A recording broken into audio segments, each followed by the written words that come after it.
오늘 하나님의 말씀은 마태복음 14장 27절로 33절입니다. 한 절씩 교독하시겠습니다. 예수께서 즉시 이르시되 안심하라 나니 두려워하지 말라. 베드로가 대답하여 이르되 주여 만일 주님이시거든 나를 명하사 무리로 오라 하소서 하니 오라 하시니 베드로가 배에서 내려 물 위로 걸어서 예수께로 가되 바람을 보고 무서워 빠져가는지라 소리질러 이르되 주여 나를 구원하소서 하니 예수께서 즉시 손을 내밀어 그를 붙잡으시며 이르시되 믿음이 작은 자요 왜 의심하였느냐 하시고 배에 함께 오르매 바람이 그치는지라. 배에 있는 사람들이 예수께 절하며 이르되 진실로 하나님의 아들이로소이다. 아멘. 오늘 설교 제목은 예수를 열망하라 라는 제목으로 함께 은혜를 나누고자 합니다. 여러분 잘 아시는 오병이어의 기적이 있었어요. 떡 5개와 물고기 2마리로 남녀노소를 합치면 한 2만 명 이상 되는 사람들을 먹이고도 남는 기적의 현장에 있었던 제자들의 마음은 막 가슴이 두근두근 뛰었을 거예요. 예수님이야말로 성경이 예언하고 있는 진짜 메시아구나. 그뿐만이 아니라 성경의 예언대로 이 예수님이 이제 왕이 되시면 자신들의 수고와 또 헌신이 보상을 받을 것이다 라는 것 때문에 더욱 가슴에 뛰지 않았을까 싶습니다. 그런 그들을 예수님께서 재촉해서 갈릴리 바다를 건너서 저 건너편으로 가게 하시고 본인은 산에 올라 기도하러 가십니다. 이제 제자들이 열심히 노를 져서 나가려고 그러는데 역풍을 만나요. 그래가지고 해가 졌는데도 갈릴리 호수 한복판에서 꼼짝을 못하게 되었습니다. 역풍 때문에 앞으로 나가지도 못하고 이리저리 휩쓸리고 파도를 뒤집어 쓰면서 고난을 겪습니다. 그렇게 밤이 새도록 고난을 겪어요. 그래서 이제 새벽 동틀 무렵이 됐는데 그때 예수님께서 무리를 걸어서 그들에게 찾아오십니다. 그리고 이제 하신 말씀이 오늘 우리들이 읽었던 27절입니다. 안심하라 나니 두려워하지 말라. 그 이후에 이제 베드로의 대답과 제자들의 모습이 오늘 본문에 그려져 있습니다. 저는 오늘 베드로가 무리를 걷는 기적으로 우리들이 그냥 성경을 읽으면서 많이 이해하고 넘어가는 이 구절의 참된 의미는 어디에 있는가? 그리고 그것이 오늘날을 사는 우리들에게는 또 어떤 하나님의 뜻을 이해하고 또 순종해야 하는 교훈들이 거기에 들어가 있는가를 함께 알아보고자 합니다. 먼저 27절, 28절을 우리 함께 봅시다. 이제 예수께서 즉시 이르시되 안심하라 나니 두려워하지 말라 이렇게 얘기해요. 우리는 이제 아까도 얘기했지만 베드로가 무리를 걷는 것에 굉장히 집중을 하는 바람에 사실 이 28절에 베드로의 응답이에요. 이게 대답. 그러니까 안심해 나니까 두려워하지 말라. 거기에 대답이 28절의 내용이고 이 강구입니다. 강구. 기도예요. 기도. 만일 주님이시거든. 여기서 만일 주님이시거든 이라고 되어 있지만 그러니까 주님이라는 확신이 든 거예요. 주님이시면 나를 명하셔서 무리로 오라 하소서 이렇게 대답을 합니다.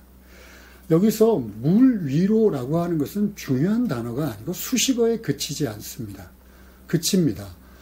여기서 주된 동사는 나보고 오라 하소서예요. 오라 하소서. 그러니까 베드로의 강구는 나를 무리로 걷게 하소서가 아니라 주님 곁으로 나를 오라 하십시오 라는 것이 주된 강구의 내용이라는 거예요. 먼저 그것을 확실하게 머리에 기억해야 합니다. 자, 그렇다면 베드로는 왜 좀 더 안전해 보이는 배, 안심하라 두려워하지 말라 그랬으면 배 위에 있으면 좀 더 안전했을 텐데 왜 굳이 거친 파도 속을 걸어서라도 주님께로 가고자 했을까? 이게 의문이 듭니다. 정말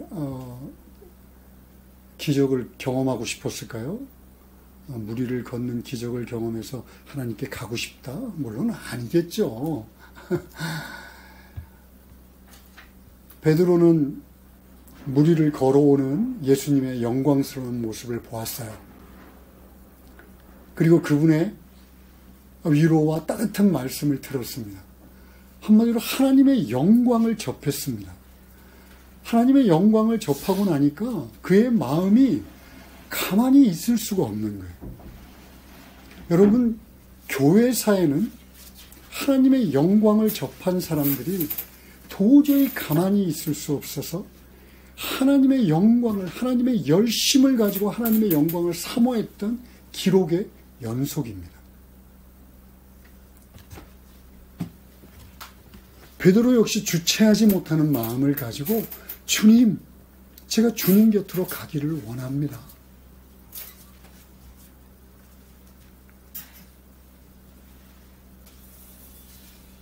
주님 곁으로 가고 싶습니다. 라고 하는 열망에 휩싸였어요. 이 열망을 뒷받침해주는 말이 바로 예수님께서 그래 와 라고 허락하시는 거예요. 여러분, 만일 베드로가 내가 무리를 한번 걸어보고 싶어, 예수님처럼 한번 되고 싶어, 이런 어리석고 교만한 마음을 가지고 예수님께 요청을 했다면 예수님이 그 어리석고 교만한 죄된 요청을 들어주셨을 리가 없습니다. 예수님은 그의 마음을 아셨어요. 그의 순수한 열망, 하나님을 사모해서 예수님 곁으로 가고자 하는 그 열망을 예수님께서는 이해하시고 받아들여 주셨고 그리고 허락하신 거예요. 여기에 의지해서 베드로는 배에 내려서 무리로 한 발짝을 내딛습니다. 사실 이 부분이요, 여러분, 무리를 걸었다는 기적보다도 베드로의 믿음이 얼마나 대단했는지, 우리들에게 모범이 되는지를 나타내 줍니다. 우리는 아무 생각 없이 그냥 이제 성경 내용을 알아요. 베드로가 좀 걷다가 물에 빠져서 막 살려달라고 그러니까 예수님이 와서 구해줘서 배에 들어갔다. 그런데 여러분, 우리 영화를 보는 것처럼 한번 그 당시를 집중해서 한번 보세요. 베드로에게 한번 가서 집중해 보십시오. 베드로에게요, 이 갈릴리 바다는 두려움의 대상입니다. 여러분, 바닷가에서 어업에 종사하시는 분들을 혹시 아시는지 모르겠지만 바다는요, 생업의 현장이에요. 동시에 두려움의 대상입니다. 그래서 바닷가는 미신이 가득해요. 왜냐하면 생생하게 그 바다의 두려움을 몸으로 경험해요. 주변에 사람들이 나가면 죽습니다. 조금만 바람이 일고 태풍이 불면요, 바닷가는 금방 초토화가 됩니다. 그러니까 바다는 생업의 현장이며 동시에 두려움의 대상이에요. 더구나 일렁거리고 거친 바다는요, 말할 필요도 없습니다. 베드로는 오랜 생활 갈릴리 바다에서 영업을 했던 사람이에요. 그에게 바다는요, 그냥 호기심의 대상이 아닙니다. 오랫동안 이 거친 파도와 역풍이 이는 바다가 얼마나 두려운 대상인지를, 생명을 위협하는 존재인지를 잘 알고 있어요. 그런데 거기에 한 발을 내디딘 거예요. 죽음의 위험에 자신의 목숨을 던진 겁니다. 간단하게 기적, 그렇게 생각하면 베드로의 마음을 이해하지 못하고 이 기적을 통해서 우리에게 하시고자 하는 하나님의 말씀을 이해하지 못합니다.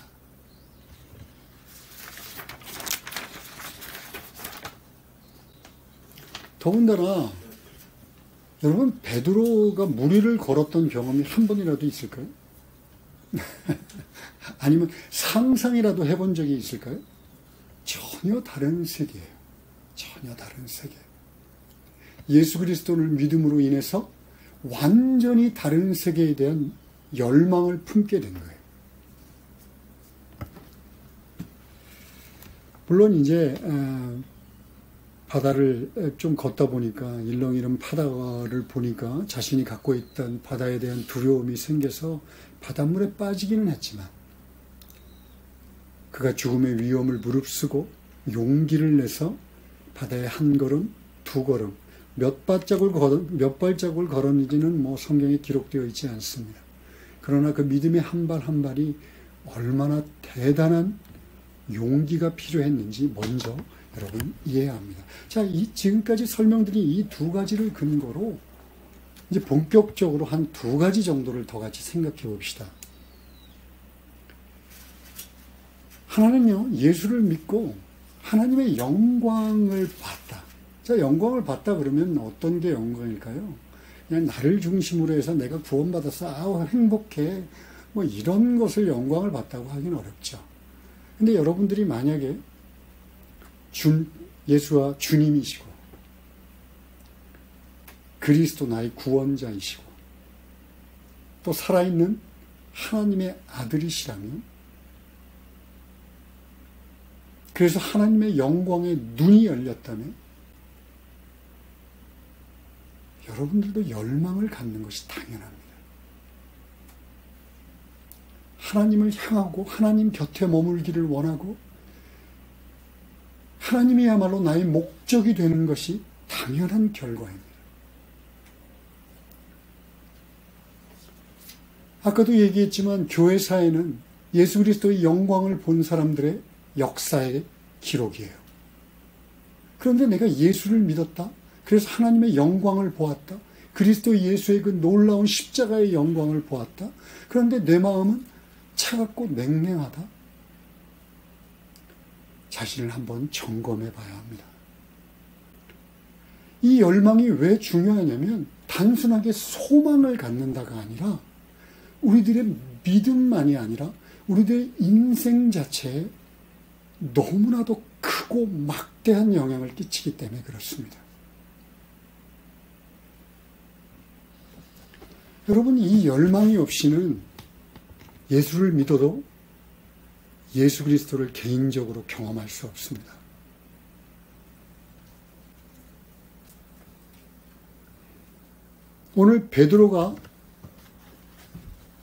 오늘 제자들이 많이 있었지만 오직 베드로만이 예수님을 경험한 유일한 사람입니다. 무리를 걸었다는 기적만이 아니라 자신의 순수하고 뜨거운 열망을 예수 그리스도께 그냥 그대로 받아들임을 받는 은혜를 경험했습니다. 자신의 연약함 때문에 물에 빠져서 실족하는 그 순간 부르짖는 그 응답에 즉시 달려오셔서 자신을 건지시는 예수님이 경험된 사람은 오직 유일하게 베드로밖에 없습니다. 제자들도 바다 위에서, 배 위에서 다 봤잖아요. 아니요, 그들은 구경꾼입니다. 방관자입니다. 여러분, 신앙생활을 하면서도요, 경기장에서 경기를 뛰는 사람이 있는 반면 관람석에서 와 소리는 지를지 모르지만 단 한 번도 예수님과 함께 경기를 뛰어보지 못한 사람들이 너무나 많습니다. 그런 사람들을 방관자라 합니다. 구경꾼이라 합니다.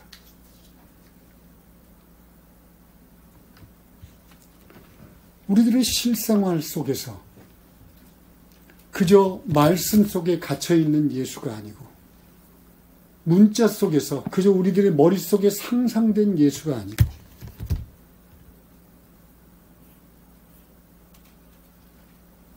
내 삶에서 경험되는 예수, 내가 올려드리는 기도에 즉시 응답하시는 예수, 내가 드리는 기도, 내가 드리는 회개를 진심으로 받아주시는 예수, 아침에 눈을 떠 밤에 잠자리에 들 때까지 나와 함께 동행하시는 예수,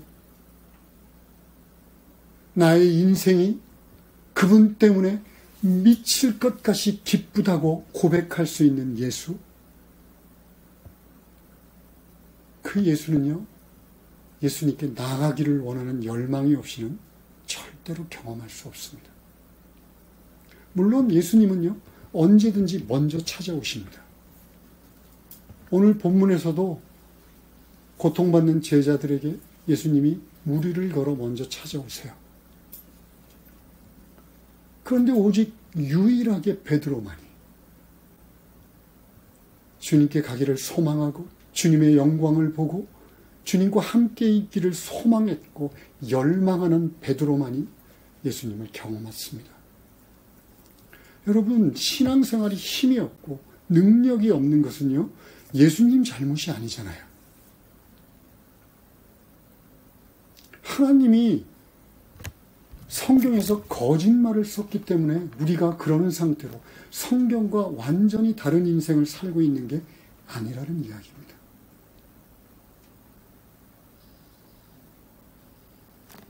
이 말을 히브리서 11장 6절은 이렇게 이야기합니다. 믿음이 없이는 하나님을 기쁘시게 하지 못해. 하나님께 나아가는 자는 반드시 그가 계신 것과 또한 그가 자기를 찾는 자들에게 상 주시는 이심을 믿어야 해.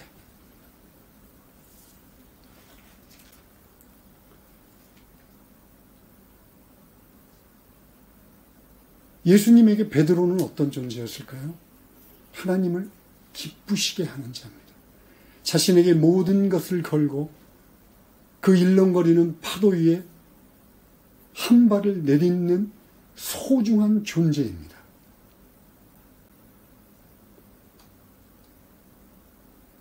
그리고 그가 하나님을 예수 그리스도를 그렇게 찾았을 때 그에게 주어진 것이 바로 예수 그리스도입니다. 여러분, 여러분의 상은 무엇이 되기를 원합니까? 다른 종교들처럼, 우상들처럼 이 세상의 것들로 상을 삼고 싶으십니까? 여러분들의 상도 예수가 되어야 합니다. 그런데 이 예수는요, 열망하는 자들에게만 주어집니다. 경험되어집니다.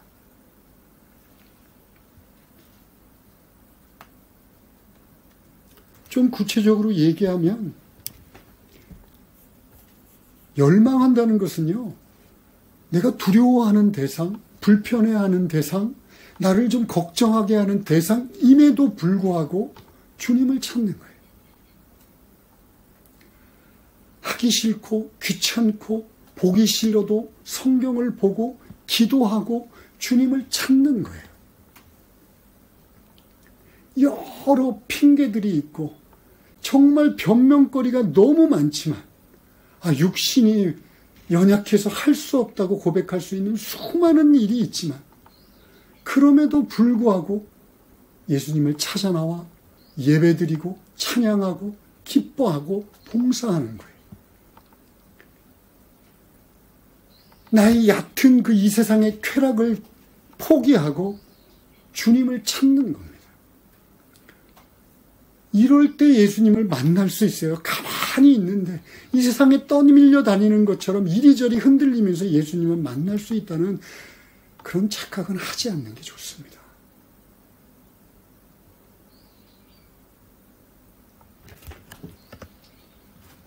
두 번째, 예수님께 나아간다고 하는 것은요, 다른 제자들처럼 그냥 배에 머문다라는 단순한 차원이 아닙니다. 인생은 항해다, 이런 얘기를 들어본 적이 있으신가요? 거칠고 막막하고 광대한 바닷가에서 어디로 가야 할지 알지 못하는 항해와도 같이 인생을 비유합니다. 너무나 막막하고 두려움이 이는 인생이라서 그런지 가짜들이 너무 많아요. 거짓된 것들이 일어나서 여기가 안전한 포구야. 이쪽으로 와, 이쪽으로 와. 별의별 수단을 써서 우리들을 유혹합니다. 가면을 쓰고 변장을 하고 교묘한 말들로 우리를 유혹합니다. 여러분 핸드폰 한번 펴보세요. 인스타그램, 유튜브, 그곳에서 우리들의 정신을 빼앗는 것들이 얼마나 많은지 모릅니다. 내가 너한테 행복하게 해줄게. 이리 와. 조금만 정신을 뺏기면요. 언제 그랬는지 텔레비와 유튜브 속에 빠져서 하루 내가 오늘 뭐 했지 하고 지나갑니다.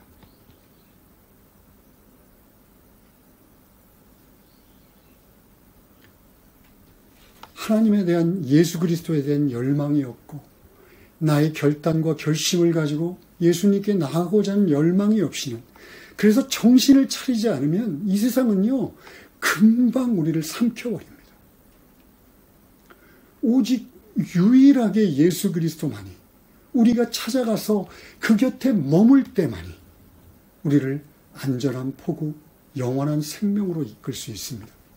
제자들은요 예수님께 안 나가면 그냥 아직도 멈추지 않은 거친 파도 때문에 이리저리 휩싸이고 좀 괴롭고 이리 밀렸다 저리 밀렸다 파도를 뒤집었으면 그것을 끝일지 모릅니다. 그러나 여러분의 인생은 그렇지 않습니다. 정신을 놓고 있다가는요 나도 모르는 사이에 언제 그랬는지 모르게 말도 안 되는 거짓된 항구에 도착해서 비참한 최후를 맞이할 수도 있습니다. 여러분 이런 두려움이 없이 신앙생활을 하게 만드는 것이 바로 사탄의 계략입니다. 자꾸 우리들의 번쩍거리고 우리들을 유혹해서 눈을 가리워줍니다.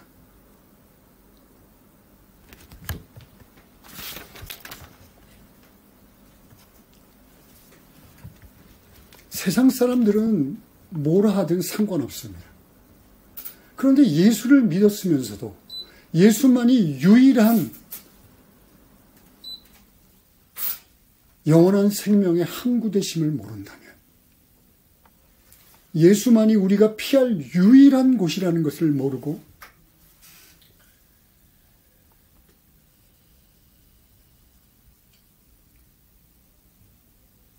도대체 왜 그렇게 많은 사람들이 예수보다도 이 세상의 것들을 우선순위로 두는지 정말 안타깝고 사실은 두렵기까지 합니다.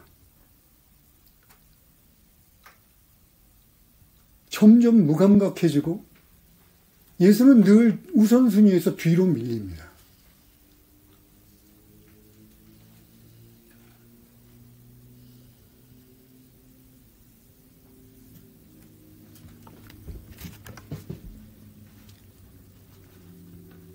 그렇게 그 다음 알아볼 것이 바로 믿음의 결단이라는 거예요. 믿음의 결단이 어느 순간 반드시 필요합니다. 이 믿음의 결단이 없이는 신앙생활은 성장할 수 없어요. 가만히 있는데 성장하지 않습니다. 맨날 그 모양 그 꼴입니다. 이제까지의 나의 경험이나 일상적인 습관이나 세상의 논리나 그저 돈 상식적인 일들 이것만을 쫓아가지고는 우리들의 믿음은 그저 젖먹이 신앙에 그치지 않습니다.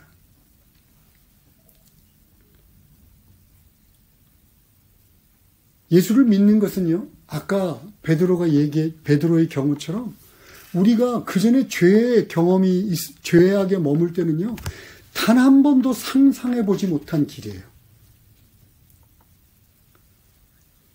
여러분들은 어떠셨나요? 저한테는 단 한 번도 상상해 보지 못한 길입니다. 오히려 반대하고 오히려 건방을 떨던 그래서 젖단 것들이라고 했던 길이었어요. 우리들의 죄된 본성에는요. 바다를 걷는 것과 육지를 걷는 것만큼 차이가 있는 길입니다.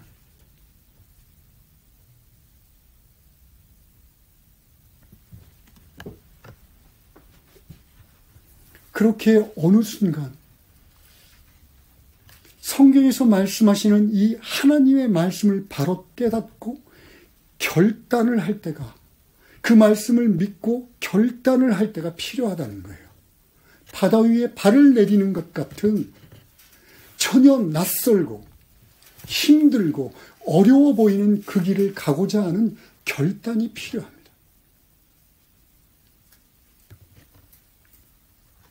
그런데요, 여러분, 어떤 사람의 말을, 나는 그 사람이 하는 말을 믿어. 자, 그러면 그거는 무슨 의미인가요? 그 말이 객관적이고 과학적이고 입증 가능하기 때문에 믿는다는 건가요? 아니면 그 사람의 인격을 믿기 때문에 그 사람이 하는 말은 믿어라는 뜻일까요? 후자입니다. 그렇죠? 하나님의 말씀을, 우리가 이 성경에 기록된 하나님의 말씀을 여러분이 믿습니다라고 고백할 때는 이 말씀을 주신, 계시하신 하나님을 믿는다는 거예요. 여러분이 하나님의 말씀을 믿지 않는다 그러면 나는 하나님을 믿지 않는 거예요.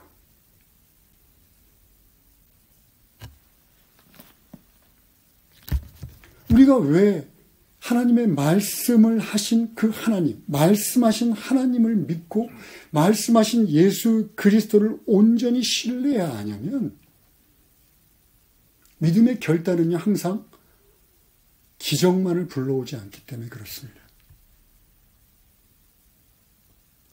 늘 베드로처럼 믿음의 결단, 두려움을 극복하고 탁 내딛더니 바다 위를 걸어. 이런 일만 있으면 세상에 결단하지 않을 사람이 세상에 어디 있겠어요. 그런데 빠진다는 거예요. 두려움이 여전히 떠나지 않는다는 거예요.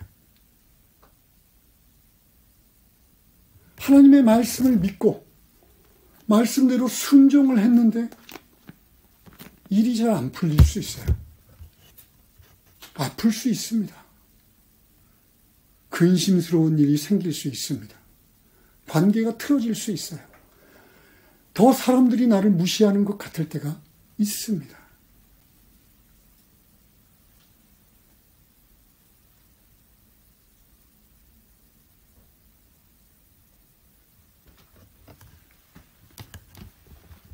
여러분, 기적 중에 가장 큰 기적이 뭔지 아세요?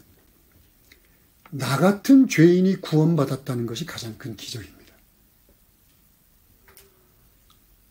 기독교계에서는 이 세상의 가장 큰 기적은 나 같은 죄인이 구원받았다는 거예요. 그러니 여러분, 나 같은 죄인이 구원받은 것도 기적인데 거기에 더해서 믿음의 결단을 내리고 걸어가는 길이야 기적의 기적일 것입니다. 그런데 그곳에서 우리가 실패하고 넘어질 때가 있다는 거예요. 어쩔 때는 의심이 들 때도 있습니다. 베드로에게 예수님께서 얘기하십니다. 이 믿음이 작은 자야, 왜 의심하느냐?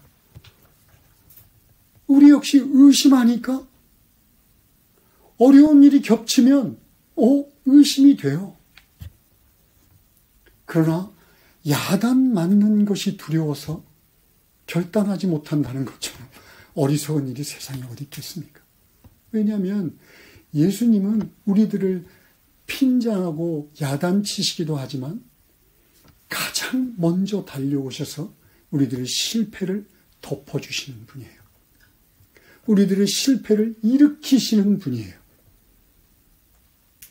우리들의 부르짖음에 가장 먼저 즉시 응답하시는 분입니다.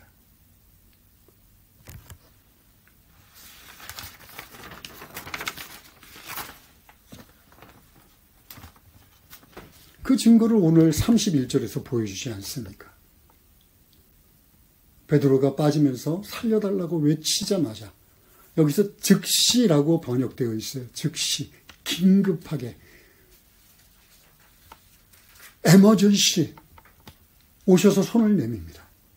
그리고 그를 일으켜서 붙잡아서 배 위로 올리십니다. 왜냐하면 베드로는요, 예수님에게 있어 비록 이 믿음이 적은 자야 라고 야단을 치시지만 누구보다도 사랑스러운 존재예요. 자신을 그렇게 열망하는 자를 예수님이 얼마나 기뻐하시겠습니까?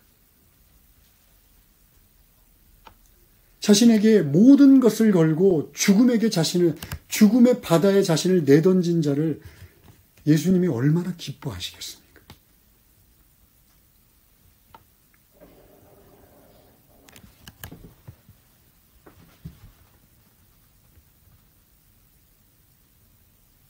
말씀을 정리하고 싶습니다.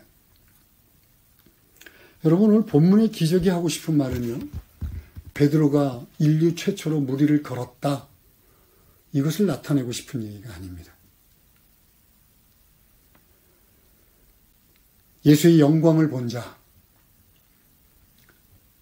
참으로 살아계신 하나님의 아들이시라는 것을 온몸으로 체험한 자, 마음을 주체하지 못하고 그분의 영광 안으로 들어가기를 원했던 자,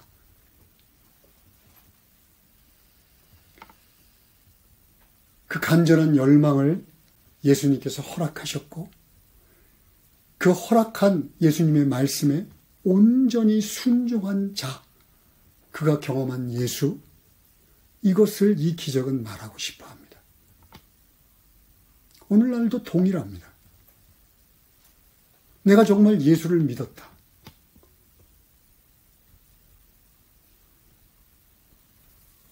그저 저 산에 가서 엎드려서 108배하고 내가 요구하는, 내가 바라는 욕망을 채우기 위한 것이 아니라 그리스도 예수께서 죽은 자 가운데서 나를 살리셔서 그분의 영광, 그 십자가의 영광을 나에게 보여주셨다.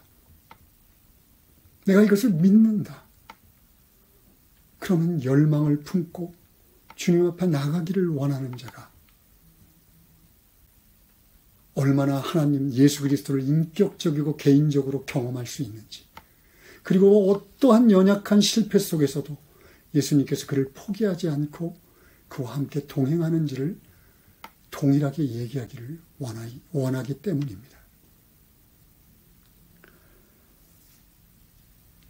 그러니까 당연히 우리도 예수를 열망해야 합니다.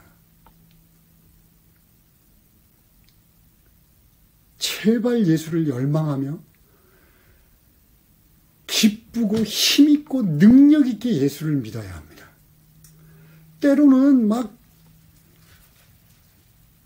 치열하게 물에 빠질지라도 소리치며 예수님께 살려달라고 외치고 그렇게 살아야 합니다. 뜨뜻미지근하게. 예수님께서 요한계시록에서 아무것도 아닌 상태, 뜨뜻미지근한 상태를 뱉어버리겠다고 했어요. 토해버리겠다. 차든지 덥든지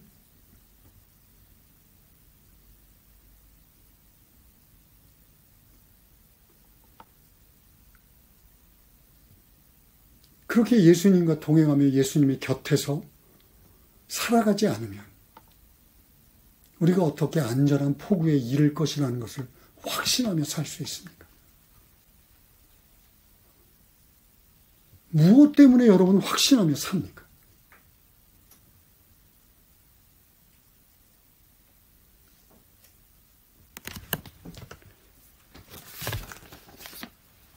부디 예수 그리스도께서 우리 곁에 계심을 알고 늘 우리를 안심하라 내니 두려워 말라 우리에게 말씀하고 계시고 거기에 응답하는 한 사람을 기다리고 계시다는 것을 잊지 말기를 원합니다. 기도하시겠습니다.